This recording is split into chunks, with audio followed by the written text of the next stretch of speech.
طالب مشرانو د اشرف غني نیمګړی کار بشپړ کړ. طالبانو د افغانستان په 12 ولایتونو کې 22 ولسوالۍ جوړې کړې.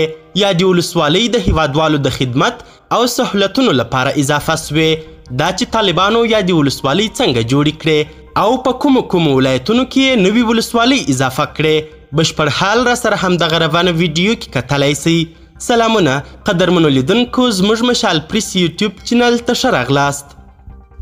د افغانستان په اداري تشکیلاتو کې 22 ولسوالۍ زیاتې سوې.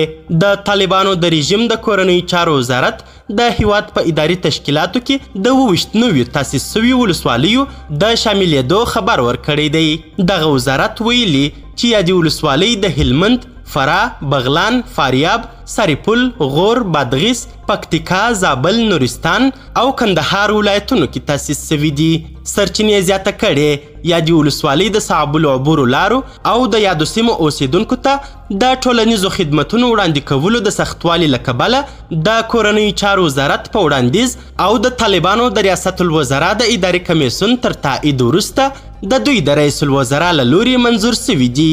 سرچینه وایي د ریاست الوزرا اداري کمیسیون د طالبانو کورنیو چارو وزارت ته دنده سپارلې چې د دغو ولسوالیو څلور خواوې مشخصې او مرکزونه یې د سیمې د اوسیدونکو په مشوره مشخص کړي. د طالبانو ریاست الوزرا همدارنګه ټولو وزارتونو ته خبر ورکړی دی چې د هیواد په 12 ولایتونو کې د 22 نوو تاسیس سوو درېیمه درجه ولسوالیو کې خپلې استازولۍ فعالې کړي او د اړوند ولایتونو والیانو ته لارښوونه سوې چې په دې اړه د ریاست الوزرا د حکم د تطبیق د څرنګوالي په موخه یاد مقام ته راپور ورکړي. د طالبانو له لوري د سیمه ییزو ارګانونو د لغوه سوي ادارې یوې سرچینې تاند ته وویل چې د دغو ولسوالیو د تاسیس اداري چارې د جمهوري نظام پر مهال بشپړې سوي وې. د یو شمیر سیمو خلکو دوی ته د نوو ولسوالیو تاسیسول ستایلي دي. قدرمنو لیدونکو، د ویډیو له کتلو مو نړۍ مننه.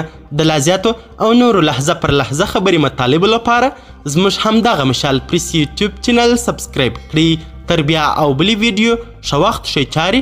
د الله په امان.